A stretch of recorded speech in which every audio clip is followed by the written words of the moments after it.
Hey everybody, let me ask you this. Do you remember back in Principles of Marketing when you learned about positioning? How a brand is positioned in the minds of consumers? Well, this seems to be a challenging concept for students to grasp every semester I teach. I've had students describe their positioning strategy as where they would physically locate the business.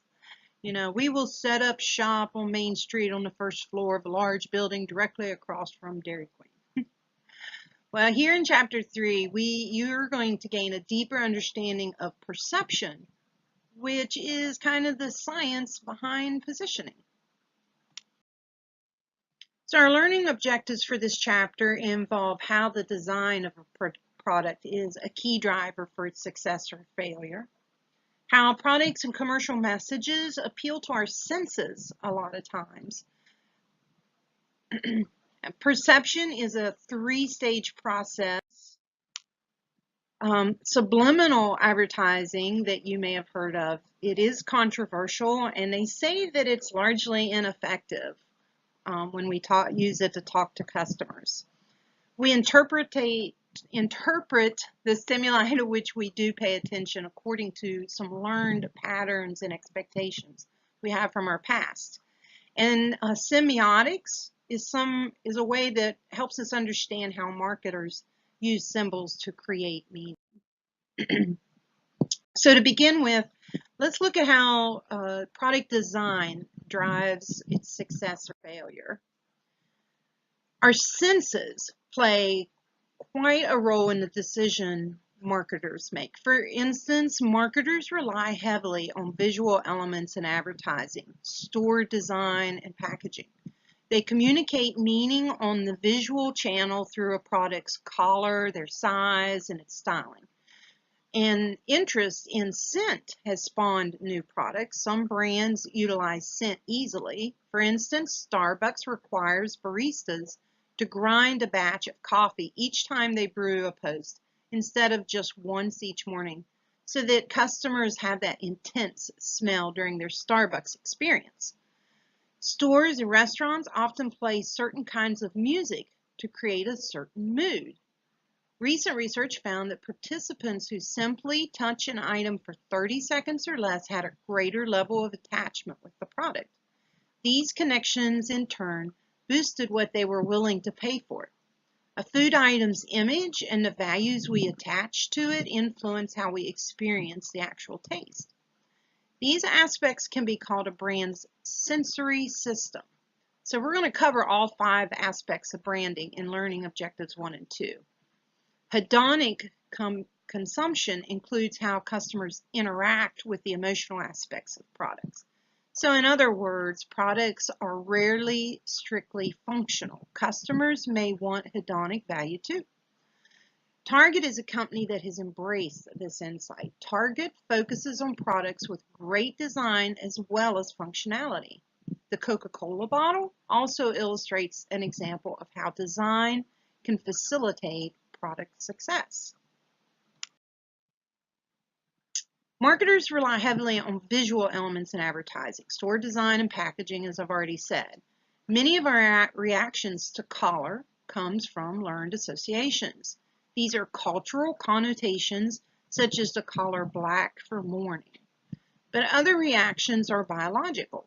Women tend to be drawn to brighter colors, for instance, because colors are so powerful. They are an important concern in packaging design. Ultimately, they can become a part of a company's trade dress. Trade dress is when some color combinations come to be so strongly associated with a corporation. For example, the blue box or bag from Tiffany's. Color forecasts are colors that manufacturers and retailers buy so they can be sure they stock up on the next hot hue. For example, Pantene, one of these color arbiters, identified Marsala, a naturally robust and earthy wine red, as the color of the year for 2015. In this chart from your book, you can see different marketing applications in regards to color. I'm going to hide myself here for a second. And you can see, for example, the color yellow. And what marketers use, when they use that, it's associated with optimism and usefulness. So marketers will use that to grab window shoppers' attention. Orange, our bobcat collar, right? It's associated with aggressiveness. And it's used a lot of times for a call to action, to subscribe, buy, or sell. And you think about a particular brand. I like to use BMW, and they use blue and black for their logo. Blue is associated with trust and security, while black is powerful and sleek. Does that kind of match a BMW? I think it does. So dollars and cents, marketers are seeking ways to exploit the power of scent. You may notice products with scents such as aircraft cabins. A consistent scent could ultimately register with customers as a brand's sensory signature. I always like to use the new car smell as an example. Even used car dealers will pump in that smell of a new car in the used cars that they're reselling. And when a customer gets into it, even though it's used, because of that scent, they associate it with a brand new car. Imagine you're a marketing consultant for the package design of a new brand of premium chocolate. What recommendations would you make regarding the sight and the scent of that chocolate? Think about that. So learning objective 2, products and commercial messages often appeal to our senses. Sensory marketing means that companies pay extra attention to how our sensations affect our product experience. Marketers recognize that our senses help us to decide which products appeal to us. In addition to scent and sight, sound, touch, and taste are also relevant.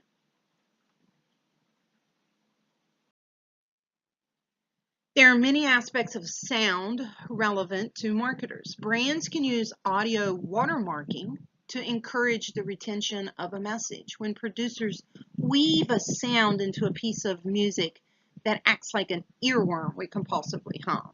Think of the sound of fizzing soft drink during a Coca-Cola commercial, or the lion's roar at the beginning of an MGM film. What about the roar of the motorcycle for Harley Davidson? And then think about jingles. The best part of waking up is Folgers in your cup, right? We get that and we hum that, and we think about, we see the commercial and they're smelling that warm cup of coffee. So they're kind of combining different senses. What about this one? Give me a break, give me a break, break me off a piece of that. Did that help you remember the candy bar that song, that little jingle's about? If not, you'll have to look it up. Sound symbolism was a way to influence brand image with sound. Sounds can even influence how we feel about the size of a product. Consumers are more likely to recognize brand names that begin with a hard consonant like K and P. Vowel and consonant sounds can even be associated with perceptions of large and small. Research has shown that when consumers touch a product, they then have a higher level of attachment to the product. Touch can even influence sales interactions. Customer researchers are studying the role that haptic sense or touch plays in the consumer behavior. Basically, we are more sure about what we perceive if we can actually touch it. We have a tendency to want to touch objects. The philosophy of computer design related to touch is known as natural user interface, and it incorporates habitual human movements that we don't have to learn. So some Japanese companies take this idea a step farther with their practice of Kinsey, I'm hoping I'm saying that right, engineering, a philosophy that translates consumers' feelings into design elements. Some studies suggest that as we age, our sensory detection abilities do decline. What are the implications of this phenomenon for marketers who target elderly consumers? What about as their vision declines? Do you concentrate more then on other senses? What do you think? How has your sense of touch influenced your reaction to a product? Have you ever looked at a product that you want to buy, say, on Amazon, and then you've went to the store and you've touched that product and it made you decide whether or not you really want it? So let's take a look at the three-stage process. The three stages of perception are exposure, attention, and interpretation. The image is related to Gary's story as he traveled abroad and sought out milk as his beverage of choice. Many countries use ultra heat treated UHT milk, which allows milk to be stored as a shelf-stable product. Well, Gary rejects that milk. Why? He's learned to equate the cold temperature of refrigerated milk, as we do here in America, with freshness. So he experienced a negative physical reaction when confronted with a product that contradicted his expectations. This is all part of the perception process. Exposure occurs when a stimulus comes with a range of someone's sensory receptors. We'll review attention and interpretation in the following slides. So this is a really cool graphic here that I like. It shows how consumers are exposed to sensory stimuli through our sensory receptions. We then interpret those stimuli to which we paid attention. This image also emphasizes the three key stages of perception. We've got exposure, we've got attention, and we have interpretation. Marketing tactics are more effective with the more of these that you can add.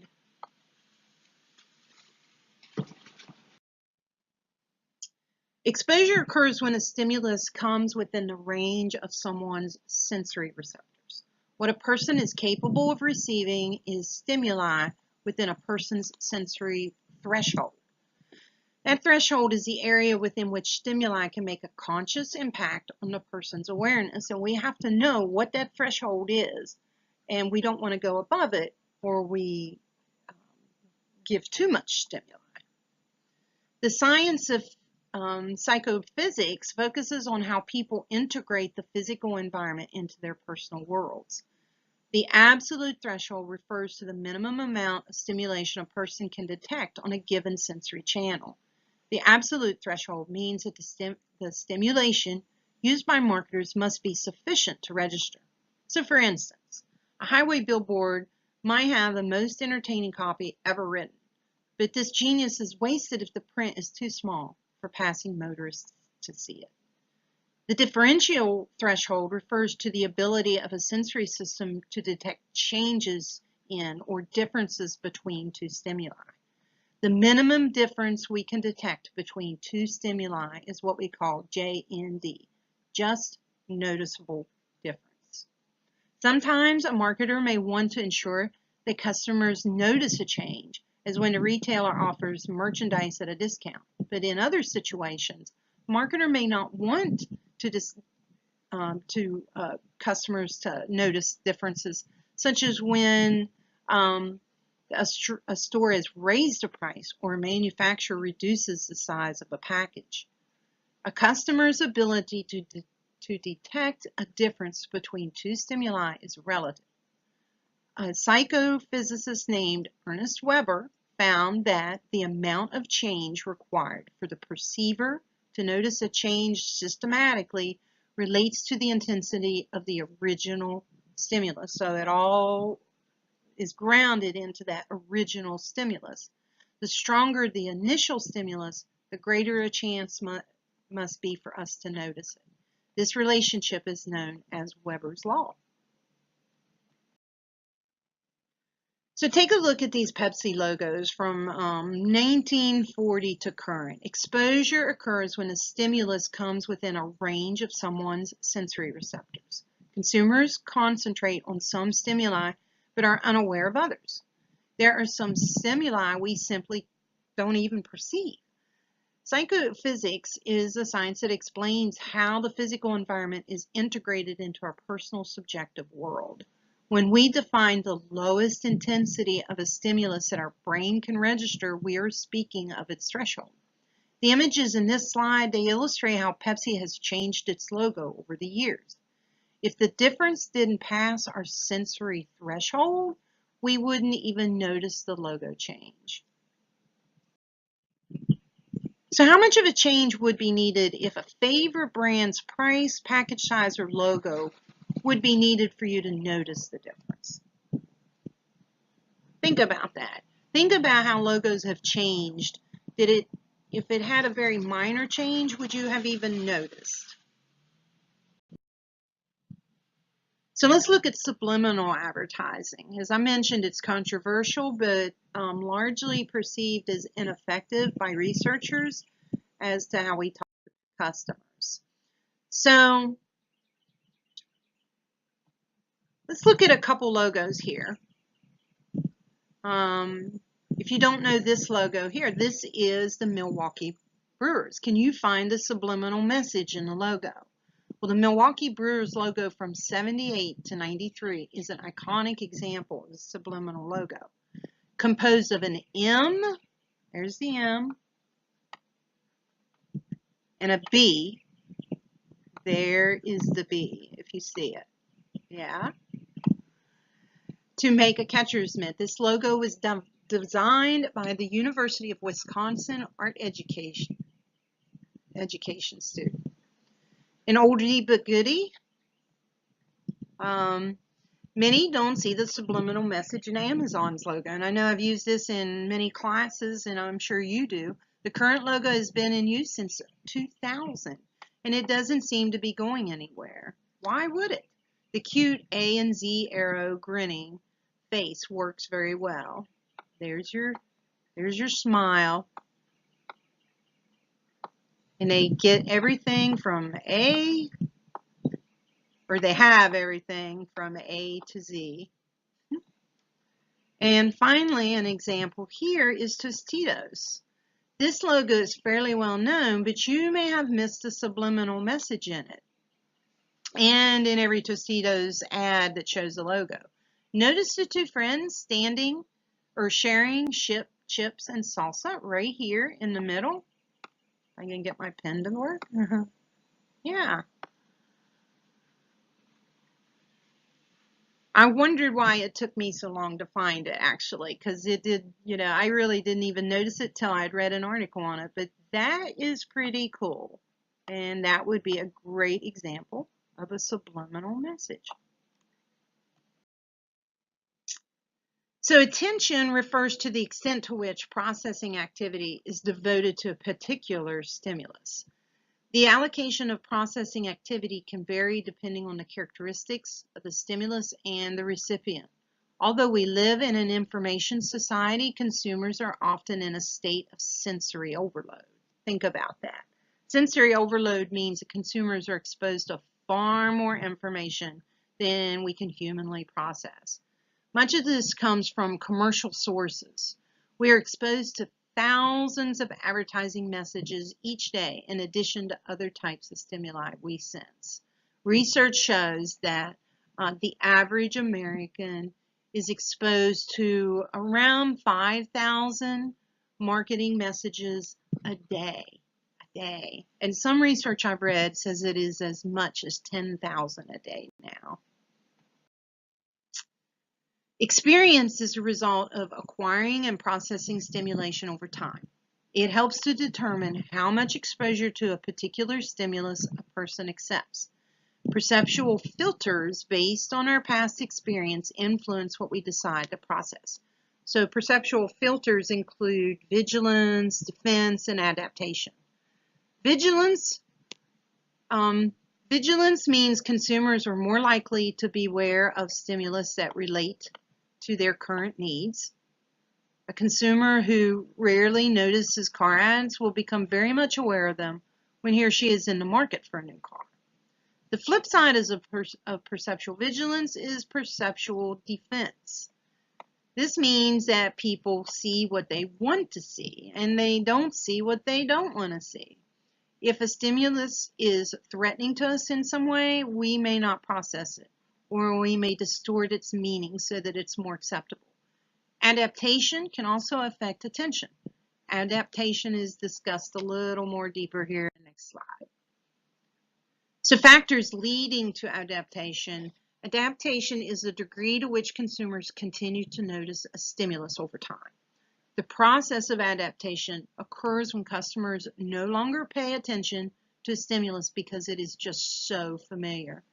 A consumer can habituate and require increasingly stronger doses of a stimulus to notice it. Several factors can lead to adaptation. Less intense stimuli have less sensory impact. Stimuli that require relatively lengthy exposure in order to be processed habituate because they require a long attention span. Simple stimuli habituate because they do not require attention to detail. Frequently encountered stimuli habituate as the rate of exposure increases. Stimuli that are irrelevant or unimportant habituate because they fail to attract attention. In addition to the receiver's mindset, characteristics of the stimulus itself play an important role in determining what we notice and what we ignore. Marketers need to understand these factors so they can create messages and packaging that will have a better chance of cutting through all that clutter. Several characteristics can aid in enhancing the chances of a stimulus for being noticed, including size, color, position, and novelty.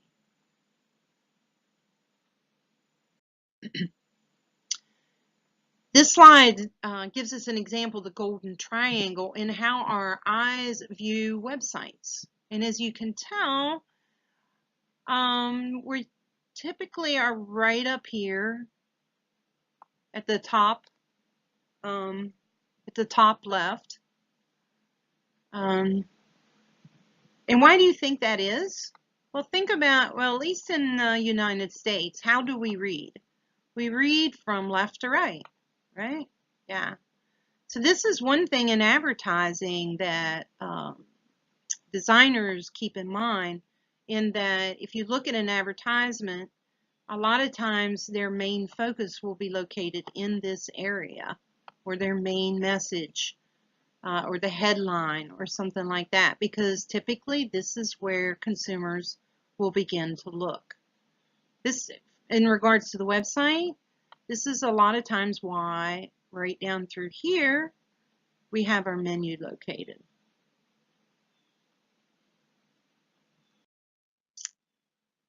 Do you think that subliminal perception really works? Do you have any experience from it? Under what conditions do you think that it would work? Do you think it's okay with the logos? Is it appropriate for commercials?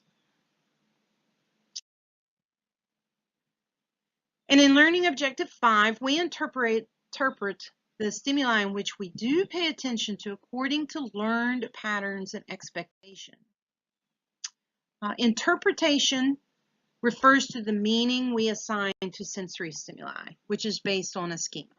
The meaning we assign depends on a schema or the set of beliefs to which we assign it. In a process called priming, certain properties of stimulus evoke a schema. This leads us to compare the stimulus to other similar ones. When you first look at this ad, what is the word in blue? All right, now look at it again. Do you see anything different or incorrect? What about the spelling of the word? One factor that determines how we will interpret a stimulus is the relationship we assume it has with other events, sensations, or images in memory. So our brains tend to relate incoming situations to others already in memory based on some fundamental organizational principle. These principles derive from Gestalt Gestalt, if I say that right, psychology, a school of thought that maintains that people interpret meaning from the totality of a set of stimuli rather than from an individual stimulus. The German word Gestalt roughly means whole, pattern, or configuration, and we summarize this term as the whole is greater than the sum of its parts. The Gestalt perspective provides several principles that relate to the way our brains organize stimuli, including the closure principle, the principle of similarity, and the figure ground principle.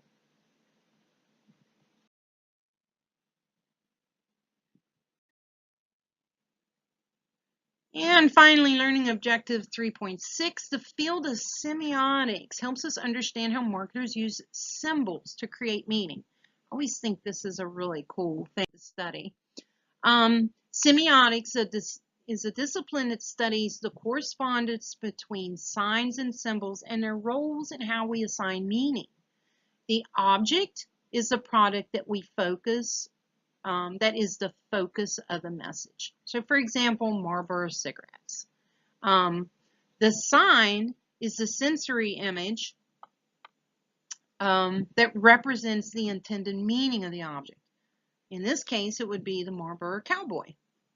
The interpretation is the meaning that we derive from the sign. So think about that. If this, we're looking at Marlboro cigarettes, the sign is a Marlboro cowboy, and the interpretation would be rugged, individualistic, and American. The diagram we see here in 3.4 shows this relationship very well. And you can see how the relationship just kind of goes around and supports each other. An icon is a sign that assembles the product, resembles the product in some way. So like the Ford Mustang has a galloping horse on the hood. An index is a sign that connects to a product because they share some property. So think of the pine tree that Procter & Gamble uses for spick and span cleaner products and how that conveys the shared property of a fresh scent.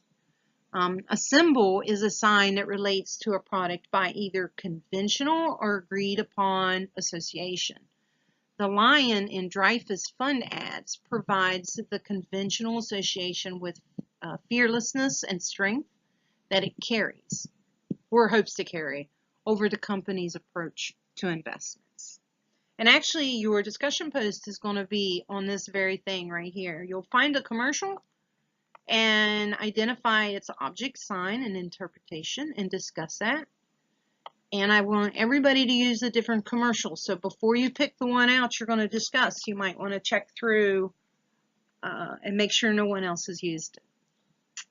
Have fun with this assignment.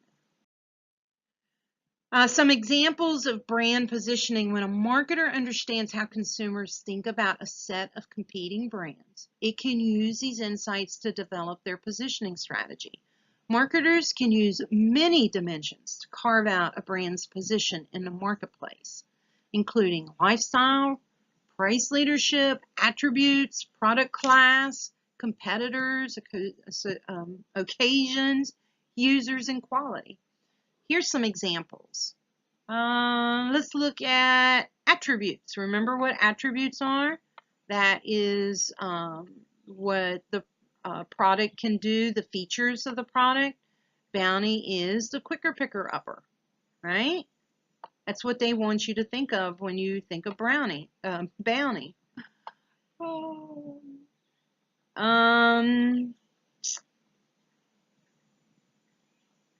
Let's see, quality.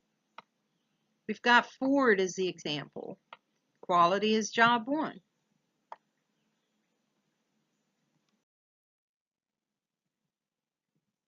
And that slide is kind of what we are going to be doing, as I mentioned, as your discussion post for this week.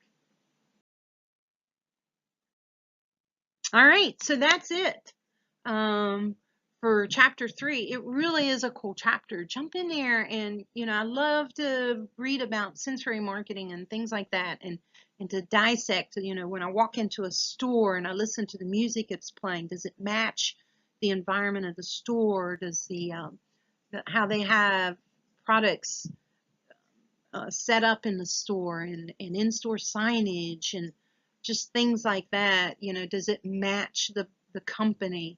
Um, it's just really cool, and I've provided you with some additional resources just to view if you'd like to. I even put up an article that I was interviewed for this time last year in regards to pumpkin spice lattes, and I talked about the sense of smell used in that marketing tactic. So enjoy your week, and I have moved offices. I'm across the hall in Professor Irvin's old office. So stop in and say hi, or if you have any questions, please don't hesitate to check in. Have a great week, and we'll talk to you later. Bye.